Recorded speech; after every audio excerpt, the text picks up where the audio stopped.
अस्सलामुअलैकुम वरहमतुल्लाहि वबरकातुहू मेरे सराकी बिरावो क्या हाल है? ठीक है, वह खैरियत है। अल्लाह पाक तो सारे को खुश रखे, अपनी ज़मान च रखे, आमीन। मेरे सराकी बिरावो आज तो आपको मैं सिखाना है कि सऊदी नेशनल एड्रेस किमें बढ़ते है। कंप्लीट वीडियो देख सो ते तुहाको उम्मीद है कि समझ आवे सी जो भी किमें सऊदी एड्रेस जड़ा ना सी अपना इंटरनेट के उत्ते रजिस्टर करना है, तुसा अपना अकाउंट बनवाना है।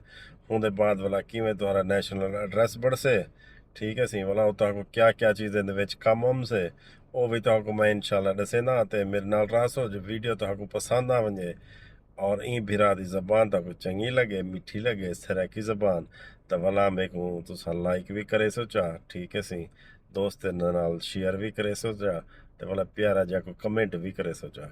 ठीक है मेरा वो उम्मीद है वाला हुण तुसा ना लगी तो टोटल वीडियो देख सो वाला पसंद करी जो वाला मेरे को हाल वाल भी दीजो। ठीक है सही मेरा। अस्सलाम वालेकुम। अच्छा तो मेरे सराकी बिरावो सब तो पहले तो गूगल का ब्राउज़र है जड़ा ना सी जैको क्रोम कहते हैं खोल गिनसूँ। को खोलने तो बाद ये नवा न्यू टैब भी खोल गिनसूँ सी। न्यू टैब दे विच लिखे सो सऊदी पोस्ट, ठीक है सी लॉग इन। जब ने उनकी वेबसाइट खोलम से सऊदी पोस्ट SPL वाला को क्लिक करे सो हुंदा जब ने वर्का खोलम से दे बैठे हो सो जिमें मैं क्लिक करेंदा वेंदा वाला रजिस्टर दा ऑप्शन हम से रजिस्टर वाला यहीं को ऑप्शन को क्लिक करे सो वाला हिंदो ते बेतरा ऑप्शन हम सर वे अपना जड़ा ऑप्शन है वो पहला है वे इंडिविजुअल वाला को सिलेक्ट करते सी वाला कंटिन्यू च करे सो। कंटिन्यू करने तो बाद वाला अगला पेज खोलम से एडे दे पियो से ईमेल का पेज खोलम से जैसे पर्सनल डिटेल लिखनी पवी से पर्सनल डिटेल की याद उत्ते तुस अपना इकामा नंबर लिख सो, ठीक है सही मेरा। इकामे दे नंबर लिखण तो बाद जड़ा ना सी जिमें मैं लिखता पिया मसलन ਉਹਦੇ ਬਾਅਦ ਵਾਲਾ ਤਾਰੀਖ ਪੈਦਾਇਸ਼ ਲਿਖ ਸੋ ਸੀ। ਤਾਰੀਖ ਪੈਦਾਇਸ਼ ਦੋ ਕਿਸਮ ਦਾ ਆਇਆ ਖੜਨ ਇੱਕ ਹਿਜਰੀ ਹੈ ਤੇ ਇੱਕ ਹੈ ਜਿਹੜੀ ਮਿਲਾਦੀ ਹੈ। ਆਪਾਂ ਜਿਹੜੀ ਲਿਖਣੀ ਹੈ ਉਹ ਇਸੇ ਵਾਲੀ ਮਿਲਾਦੀ ਲਿਖਣੀ ਹੈ, ਠੀਕ ਹੈ ਸੀ। ਪਹਿਲੇ ਦਿਹਾੜਾ ਲਿਖ ਸੋ ਡੇ, ਠੀਕ ਹੈ ਸੀ ਮੇਰਾ ਵਾਲਾ। ਉਹਦੇ ਬਾਅਦ ਲਿਖ ਸੋ ਆਪਾਂ ਮੰਥ ਨੂੰ ਬਾਅਦ ਵਾਲਾ ਲਿਖ ਸੋ ਸੀ ਆਪਾਂ ਸਾਲ, ਆਪਣਾ ਸਾਲ ਕਿਹੜਾ ਪੈਦਾਇਸ਼ ਦਾ, ਠੀਕ ਹੈ ਸੀ। कंटिन्यू करे सो तो वाला नवा पेज खोलम से जैसे उत्ते अपना इकामे वाला नाम भी शो करे से जिमें हुणे स्क्रीन उत्ते दे पे करेंदा पे, ठीक है सी। उनके बाद वाला आप पर्सनल इन्फॉर्मेशन लिखनी है जैसे पर्सनल इन्फॉर्मेशन तो मुराद है कि मोबाइल नंबर जेड़े बंदे का इकामा लिखे से आपशर वाला मोबाइल नंबर लिखना वे, ठीक है सी आपशर वाला। उसके बाद मोबाइल नंबर लिख गिन सो मोबाइल नंबर तो बाद वाला लिखने वे ईमेल ID। ईमेल ID वह लिखी जो जी तुम्हारे मोबाइल के ऐड हो या तुम्हारी अपनी पर्सनल हो, ठीक है सही। क्योंकि कल को कोई भी ईमेल आती है तो तुम्हारी ईमेल अपने कने होनी चाहिए। ईमेल ID लिख सो। अच्छा सही मैं अपनी ईमेल ID लिखी दी mail@gmail.com। ਉਹਦੇ ਬਾਅਦ ਲਿਖਣਾ ਆਪਾਂ ਅਕਾਊਂਟ ਇਨਫੋਰਮੇਸ਼ਨ ਦੇ ਵਿੱਚ ਯੂਜ਼ਰ ਨੇਮ, ਠੀਕ ਹੈ ਸਹੀ। ਯੂਜ਼ਰ ਨੇਮ ਤੁਸੀਂ ਜਿਹੜਾ ਵੀ ਆਪਣਾ ਰੱਖਣ ਚਾਹੋ ਉਹ ਭਾਵੇਂ ਹਿੰਸੇ ਦੇ ਵਿੱਚ ਹੋਵੇ ਨਾਲ ਤੇ ਮਿਕਸ ਨਾਲ ਹੋਣਾ ਚਾਹੀਦਾ, ਠੀਕ ਹੈ ਸਹੀ। ਅਲਫਾਬੈਟਿਕ ਯਾਨੀ ਹਰੂਫ ਤਹਿਜੀ ਤੇ ਨਾਲ ਗਿਣਤੀ ਦੇ ਕੁਝ ਹਰੂਫ ਕੁਝ ਅਦਦ, ਠੀਕ ਹੈ ਸਹੀ ਵਾਲਾ। ਉਹਦੇ ਬਾਅਦ ਪਾਸਵਰਡ ਲਿਖਣਾ ਹੈ।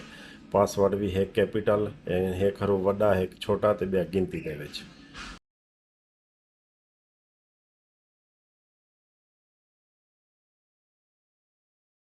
ਉਹਦੇ ਬਾਅਦ ਵਾਲਾ ਟਰਮ ਐਂਡ ਕੰਡੀਸ਼ਨ ਐਗਰੀ ਕਰਨਾ। ਉਹਦੇ ਬਾਅਦ ਸਾਈਨ ਅਪ ਕਰ ਦੇਣਾ। ਇਸ ਤਰ੍ਹਾਂ ਸਾਈਨ ਅਪ ਵਾਲਾ ਨੀਲਾ ਬਟਨ ਹੁੰਦਾ पे साइन अप करे सो।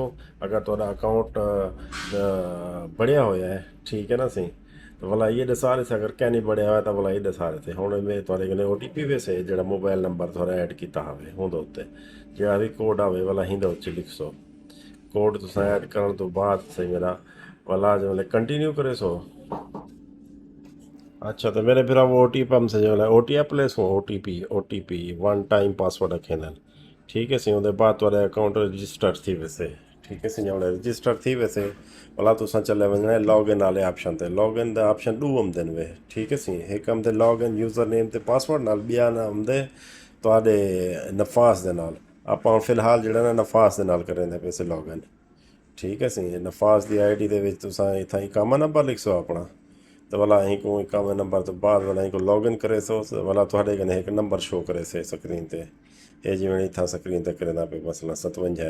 ये भला थोड़े कने नफाज एप्लीकेशन हो से पे मोबाइल दे भला हूँ को दबे सो तो भला हूँ दे बाद जड़ा ना सी ये वाला अगला सफ़ा खोलम से ਇਹ ਦੇ ਪਏ ਸਕਰੀਨ ਦੇ ਉੱਤੇ ਸੀ ਇਹ ਵਾਲਾ ਹੁਣ SPL ਦਾ ਹੋਮ ਪੇਜ ਖੋਲ੍ਹਿਆ ਵੇ ਹੋਮ ਪੇਜ ਤੋਂ ਬਾਅਦ ਉਹਨਾਂ ਨੂੰ ਤਲਵੇ ਆਪਸ਼ਨ ਤੇ ਵੇਸੋ ਪੇ ਜਿਵੇਂ ਦਿਸਦਾ ਪਿਆ ਮੈਂ ਸਕਰੀਨ ਤੇ ਇਹ ਨੈਸ਼ਨਲ ਐਡਰੈਸ ਵਾਲਾ ਤੇ ਨੈਸ਼ਨਲ ਐਡਰੈਸ ਵਾਲੇ ਤੇ ਵੇਸੋ ਤਲੇ ਰਜਿਸਟ੍ਰੇਸ਼ਨ ਨਿਊ ਐਡਰੈਸ ਵਾਲਾ ਆਉਂਦਾ ਪਏ ਹਿੰਦ ਉੱਤੇ ਕਲਿੱਕ ਕਰੇ ਸੋ ਹਿੰਦ ਉੱਤੇ ਕਲਿੱਕ ਕਰਨ ਦੇ ਬਾਅਦ ਤੁਹਾਨੂੰ ਦੱਸੀ ਸੇ ਐਡਵਾਂਸ ਸਰਚ ਦੇ ਉੱਤੇ ਕਲਿੱਕ ਕਰੇ ਸੋ ਵਾਲਾ ਰੀਜਨ ਐਡਰੈਸ ਲਿਖ ਸੋ ਆਪਣਾ ਰਿਆਜ਼ ਮਸਲਨ ਜਾਂ ਮਦੀਨਾ ਪਾਕ ਜਾਂ ਮੱਕਾ ਜਾਂ ਜੱਦਾ वाला शहर का नाम लिख सो हूँ शहर रियाज में लिखता पाया ठीक है सी जोड़ा भी डिस्ट्रिक्ट है थोड़े तहसील केड़ है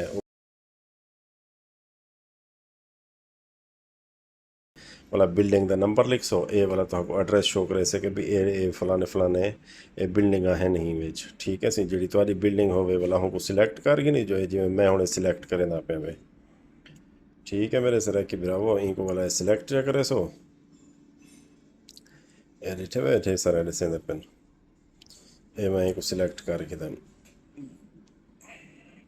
ਜਿਵੇਂ ਸਿਲੈਕਟ ਕਰੇ ਸੋ ਉਹਦੇ ਬਾਅਦ ਵਾਲਾ ਇਹ ਤੁਹਾਨੂੰ ਇੱਥੇ ਸ਼ੋ ਕਰੇ ਸੇ ਬਿਲਡਿੰਗ ਡਿਟੇਲ ਦੇ ਵਿੱਚ ਠੀਕ ਹੈ ਸੀ ਬਿਲਡਿੰਗ ਡਿਟੇਲ ਦੇ ਵਿੱਚ ਅਕੋਮੋਡੇਸ਼ਨ ਟਾਈਪ ਹੈ ਕਿਹੜੇ ਤਰ੍ਹਾਂ ਦੀ ਹੈ ਤੁਹਾਡੇ ਵਿਲਾ ਹੈ ਟਾਵਰ ਹੈ ਕਿਆ ਹੈ ਵਾਲਾ ਅਪਾਰਟਮੈਂਟ ਕਰੇ ਸੋ ਫਲੋਰ ਨੰਬਰ 2 ਰੈਂਟ ਟੈਂਪਰੇਰੀ ਬੇਰੂਮ ਦੇ ਪਨ ਵੇ ਆਪਸ਼ਨਲ करे सो तो ठीक है ना करे सो तो कोई मसला का नहीं उनके बाद रिव्यू एंड कन्फर्म करे सो ठीक है सी रिव्यू एंड कन्फर्म करने तो बाद वाला थोड़े कने एमसन ऑप्शन तले कि भी आके आया थोड़े इहो बिल्डिंग है डबल चेक कर गिन सो उनके बाद वाला तुम करे सो एक डबल ओके हिंगू दबे सो हिंगू दबावन तो बाद वाला बिया थोड़े कने OTP एमसन मोबाइल ते ਜਿਹੜਾ ਮੋਬਾਈਲ ਤੁਹਾਡਾ ਆਪਸ਼ਨ ਵਾਲਾ ਠੀਕ ਹੈ ਸੀ ਉਹਦੇ ਵਿੱਚ ਤੁਸੀਂ ਉਹ ਕੋਡ ਲਿਖੋ ਉਹਦੇ ਬਾਅਦ ਤੁਹਾਡਾ ਨੈਸ਼ਨਲ ਐਡਰੈਸ ਤੁਹਾਡਾ ਸੇਵ ਥੀ ਵੈਸੇ ਠੀਕ ਹੈ ਵੀਰਾ ਮੇਰੇ भला थोड़े कने स्क्रीन के उत्ते शो करे से कि भी थोड़ा रजिस्टर्ड थी गए ठीक है सी हिंद इलावा अगर भी थोड़ा कोई सवाल होवे तो मैं कमेंट दे विच लिखो ताकि भला मैं मज़ीद तुम्हारी कोई रहनुमाई करके ना ठीक है मेरे सर की बिरावो दुआओं में याद रखी हुई जो अल्लाह पाक सारे को अपनी ज़मानत रखे वाला मिलते हैं अगली वीडियो के इंशाअल्लाह अस्सलाम वालेकुम व रहमतुल्लाहि व बरकातहू।